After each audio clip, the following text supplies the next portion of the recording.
1절에서 4절 말씀입니다. 제가 가진 성경 신약 319쪽에 있습니다. 빌립보서 2장 1절에서 4절 말씀입니다. 다 차신 줄 알고 제가 봉독하도록 하겠습니다.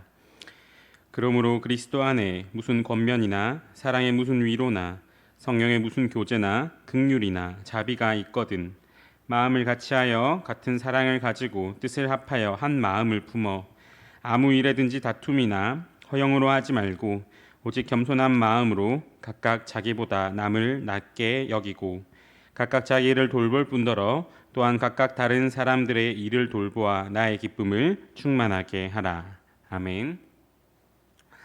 이 전장에서 복음에 합당한 삶을 살아가는 것에 대하여서 말한 바울은 이어지는 말씀에서 그러한 복음에 합당한 삶을 살아가는 사람들이 모여서 이룬 공동체, 그리스도의 복음에 합당한 공동체의 모습이 어떤 모습인지를 말해주고 있습니다.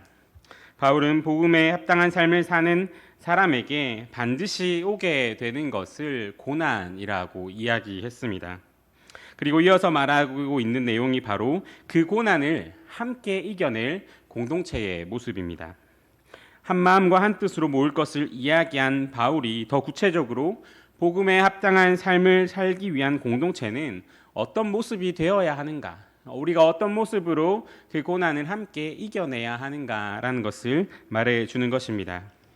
1절에서 바울은 그러므로 그리스도 안에 무슨 권면이나 사랑의 무슨 위로나 성령의 무슨 교제나 긍휼이나 자비가 있거든이라고 말합니다.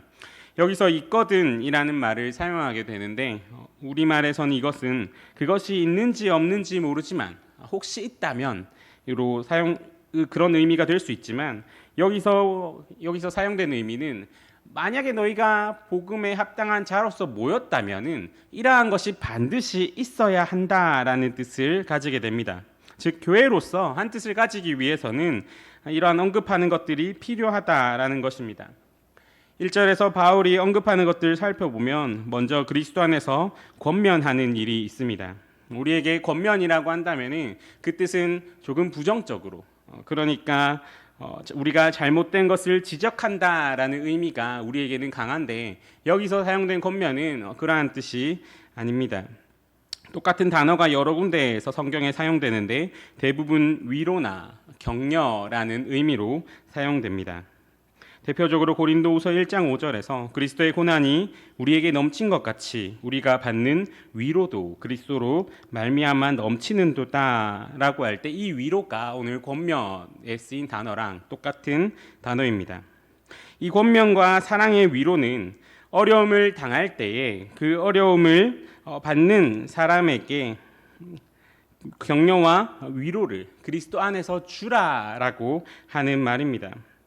우리에게 어려움이 임할 때, 그리고 우리가 신앙생활을 하면서, 그리고 그리스도로 말미암아 우리가 살아갈 때 우리에게 어려움이 임할 때 분명 그리스도께서는 우리에게 위로와 격려를 주십니다.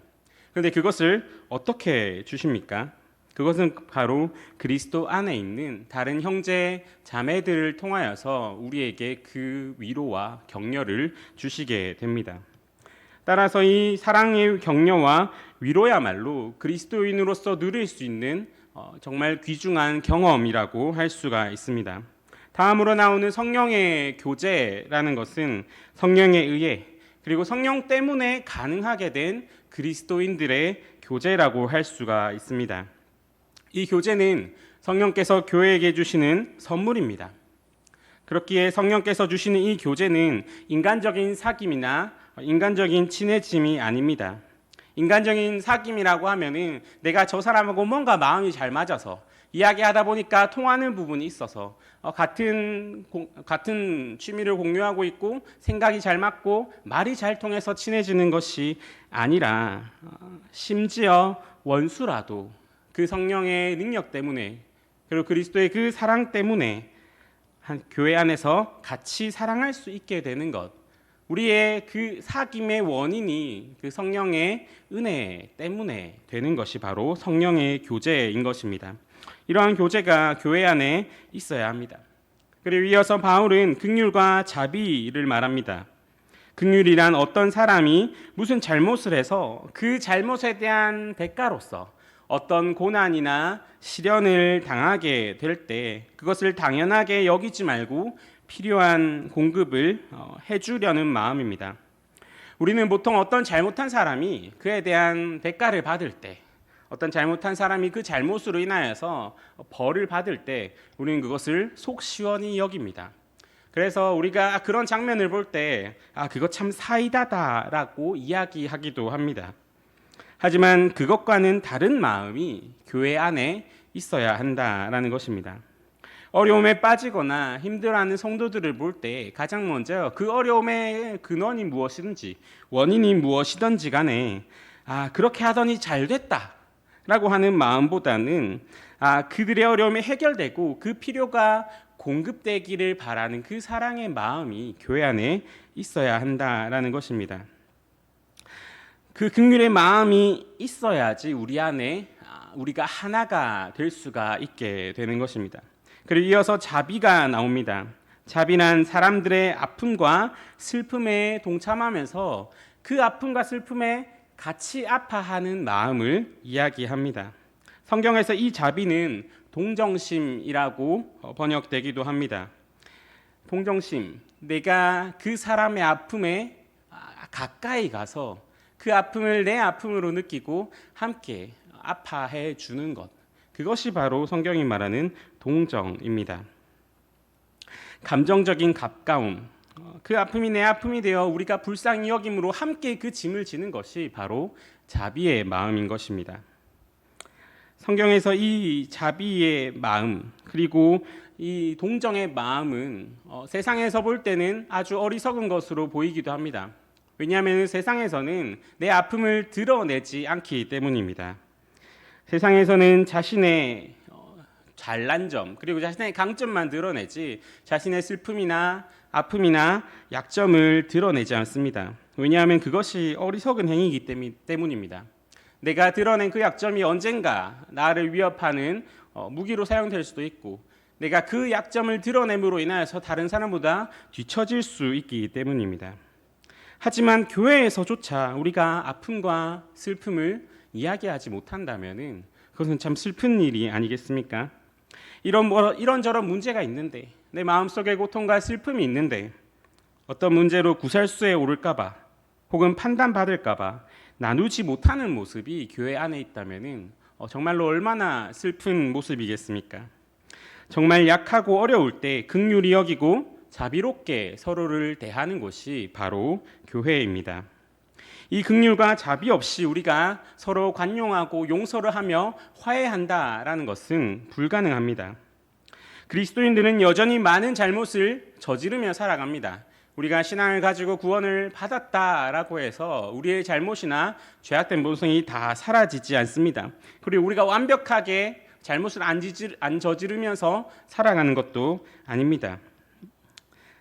하지만 우리 안에 있는 주님이 주신 그 사랑으로 인한 긍휼과 자비 때문에 화해하고 다시 하나가 될 수 있는 것, 그것이 바로 교회가 주는 아름다움이고 신비일 것입니다.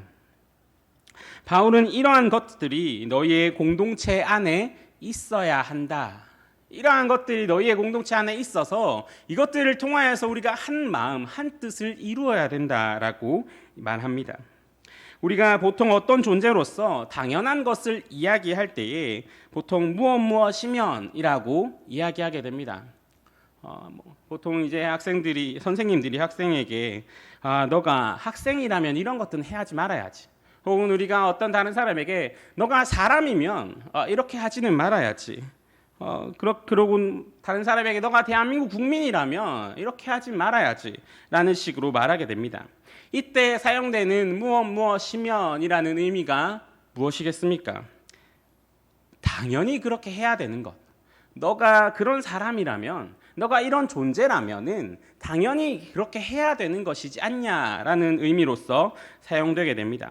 바울도 너희가 그리스도의 은혜를 입은 사람이라면은 당연히 그리스도의 은혜를 입은 공동체라면 당연히 이렇게 해야지라고 말하고 있는 것입니다. 이처럼 교회 안에는 권면도 있고 사랑의 위로도 있고 격려도 있고 성령이 주시는 교제와 긍휼과 자비가 있습니다. 바울은 이 모든 것을 어떻게 하라고 말합니까? 2절입니다. 마음을 같이하여 같은 사랑을 가지고 뜻을 합하여 한 마음을 품어. 아멘. 이 모든 것들, 앞에서 말한 그 모든 것들을 가능하게 하는 힘이 바로 여기에 있습니다. 그것은 바로 같은 사랑을 가지는 것입니다. 이 같은 사랑, 즉 주 안에서 하나 된 교회를 향한 그 사랑, 뒤에 나오지만 예수 그리스도가 품은 그 마음을 가질 때에 우리는 비로소 앞에 나오는 내용들, 권면과 사랑의 위로와 격려와 성령이 주시는 교제와 긍휼과 자비를 이룰 수 있게 됩니다. 주 안에서 하나 된 교회를 향한 사랑이 있을 때에 그 사랑이 같은 생각과 같은 뜻을 가지게 하고 그 사랑이 위로와 격려를 가지게 하며 그 사랑이 우리에게 교제를 나누게 하며 그 사랑이 긍휼과 자비를 나누게 하는 것입니다. 그 사랑이 있을 때 일어나는 결과가 3절의 말씀입니다. 3절입니다. 아무 일에든지 다툼이나 허영으로 하지 말고 오직 겸손한 마음으로 각각 자기보다 남을 낮게 여기고. 아멘. 우리에게 있어서 하나됨을 방해하는 것이 있는데 그것이 바로 다툼과 허영입니다. 다툼은 분열을 일으킵니다. 오늘 사용된 다툼이라는 단어를 문자 그대로 번역하면은 당지즘입니다. 다툼이 일어나는 원인을 가만히 생각해 보면 당을 짓는 것. 당을 왜 짓게 됩니까? 당 짓는 것은 바로 내 안에 나를 향한 자기 중심성이 있을 때에 당을 짓게 됩니다. 자기 것, 자기 이익, 자기가 속한 집단이 그 무엇보다 중요하게 될 때에 나와 너를 나누게 되고 그 속에서 발생하는 것이 다툼이 된다라는 것입니다. 교회 안에서도 이 자기 중심성, 나에 속하는 영역을 건드리는 순간 다툼이 일어나게 됩니다. 교회 안에서도 나 중심적으로 생각하는 순간 내가 사는 동네, 내가 나온 학교, 나와 같은 생각을 가진 사람들, 이것이 우리의 마음속 그리고 우리의 생각 속에 들어올 때에 교회의 연합을 깨트리는 다툼, 당짓는 것이 생겨나게 되는 것입니다. 오늘 또 바울이 말하는 다른 교회의 연합을 깨트리는 한 가지는 바로 허영입니다. 이 허영이라는 것은 교만과 자만심의 다른 이름입니다. 허영은 말 그대로 헛된 영광을 추구하는 것이라고 할 수가 있습니다. 교회에서 어떤 일을 하게 될 때 우리가 정말로 추구해야 되는 영광은 교회에 하는 모든 행동들, 우리가 나누는 모든 신앙적인 교제와 그리고 예배와 말씀을 들음과 그 말씀을 깨달음 속에서 나타나야 되는 것들은 바로 하나님의 영광입니다. 그러면 헛된 영광이 무엇이겠습니까? 하나님의 영광이 아니라 사람의 영광이 드러나게 하는 것입니다. 내가 어떤 행동을 교회 안에서 하면서 하나님의 영광보다 자신의 이름이 드러나는 것을 은근히 바라는 그 마음이 오늘 허영으로 표현되는 것입니다. 자신이 인정받고 우대받기를 원하는 마음이 바로 허영의 마음입니다. 이 허영의 마음은 공동체를 깨트립니다. 서로가 서로를 섬기고 인정해 주어야 할 공동체에서 자신을 인정해 주기를 자꾸만 바라게 되면은 그 공동체는 다시 뿔뿔이 흩어지게 됩니다. 그렇기에 허영은 자신의 관점에서 모든 것을 판단하고자 하면서 그 공동체를 깨트리게 됩니다. 허영은 자신과 다른 상대방을 인정하지 않습니다. 왜냐하면 허영이 있을 때 거기서 드러나야 하는 사람은 바로 나이기 때문입니다. 이러한 모습이 교회 안으로 들어와서는 안 됩니다. 오늘날의 사람들은 세상에서 자기 중심성으로 계속해서 이야기를 합니다. 사람들이 하는 얘기를 가만히 들어보면은 이렇습니다. 내 권리를 돌려달라. 이것은 내가 당연히 누려야 될 권리다. 왜 내가 선택한 삶을 내가 선택한 대로 살 수 없는가라고 주장합니다. 그 모든 것, 나의 삶을 통제하고 나의 삶을 주관하는 것은 나라고 생각하는 겁니다. 자아가 모든 것을 통제합니다. 그렇기에 그 모든 것들을 사람들은 내가 받아야 할 대우, 내가 누려야 할 것들, 내 권리라는 관점에서 모든 것들을 해석해 버립니다. 우리 속에서는 이러한 경향이 없어질 수는 없습니다. 죄악된 본성에 속에서는 계속해서 나 중심적으로 살아가고 내가 내 인생에 있어서 신이 되고자 하는 마음, 내 인생에 있어서 가장 우선이 되고자 하는 마음이 계속해서 있기 때문입니다. 그런 경향이 없어질 수는 없습니다. 하지만 그것이 없어질 수 없다라고 해서 우리가 그것을 어쩔 수 없지라고 말하면서 가만히 놔둬서는 안 됩니다. 우리가 그것을 어쩔 수 없이 가지고 있어야 된다는 이유 때문에 우리가 그것을 포기한다면 그것은 잘못된 행동입니다. 그 경향이 없어질 수는 없지만 하지만 그런 경향을 가만히 놔둬서는 안 됩니다. 그것이 우리의 죄된 본성으로 있는 것을 알기에, 그리고 우리에게 있어서 그것이 완전히 뿌리 뽑혀지지 않을 것을 알기에 더욱더 끝까지 우리가 싸워야 하는 것입니다. 우리 안에 그 싸움을 계속하고, 그리고 우리가 그것을 물리치기 위하여서 우리가 붙잡아야 할 것이 있습니다. 그것이 아까도 말했던 우리 안에 있는 같은 사랑입니다. 사랑이 있을 때에 교회 안의 다툼과 허영은 사라지고 겸손이 생겨나게 됩니다. 지금 우리나라의 문화 속에서는 겸손이라고 하면은 정말로 참 좋은 미덕처럼 생각됩니다. 하지만 당시 세상적인 관점에서 바울이 이 빌립보서를 쓸 당시의 관점에서는 겸손은 그렇게 좋은 미덕이 아니었습니다. 겸손은 많은 경우에 용기의 부족이나 자신감의 결여와 같은 것으로 여겨졌습니다. 오늘 바울이 쓴 겸손을 말하는 단어인 타페이노프로시네라는 단어의 사전적 의미는 마음의 굴욕감이라는 뜻을 가지고 있습니다. 자신을 높일 거리가 없는 사람에게, 지금으로 말하자면은 내가 열등감이 가득해가지고 자존감이 바닥인 사람에게 쓰여진 단어가 바로 마음의 굴욕감, 즉 오늘 겸손으로 번역된 단어인 것입니다. 그런데 바울은 이러한 겸손을 가지라라고 이야기합니다. 그리고 그것에 대한 구체적인 예로서 나보다 남을 낮게 여겨라라고 이야기하는 것입니다. 바울이 이러한 말을 하는 그 근거가 무엇이겠습니까? 바울은 자신이 실제로 그 마음의 굴욕감을 느껴본 것입니다. 어디서 느껴봤겠습니까? 바로 하나님 앞에서입니다. 하나님 앞에서 자신의 한계와 허물을 본 사람만이 참으로 겸손할 수 있습니다. 하나님 앞에서 자신의 한계와 허물을 보고, 그리고 하나님 앞에서 그 그리스도의 은혜와 아무 공로 없이 구속의 은혜를 느낀 사람만이 바로 가질 수 있는 마음이 그 겸손의 마음인 것입니다. 그것이 있어야지만이 내가 하나님 앞에서 나의 한계와 나의 악함과 그리고 나의 아무 공로 없음과 그리고 나를 향한 놀라우신 그 사랑을 느끼는 사람만이 마음의 굴욕감, 내가 아무것도 잘난 게 없구나, 정말로 나는 다른 사람보다 잘난 것이 아무것도 없구나, 오직 하나님의 은혜였구나 라고 하는 그 겸손을 알게 되고 행할 수 있게 되는 것입니다. 하나님 앞에서 나를 세워본 사람만이, 그리고 하나님 앞에서 나를 세워서 하나님의 높으심과 나의 낮음을 경험한 사람만이 가질 수 있게 되는 감정이 바로 겸손, 나에게 내세울 것이 아무것도 없다라는 마음인 것입니다. 세상은 자신의 한계와 약점은 감추고 자신의 좋아 보이는 것만 내보이려 합니다. 남보다 더욱 돋보이고자 합니다.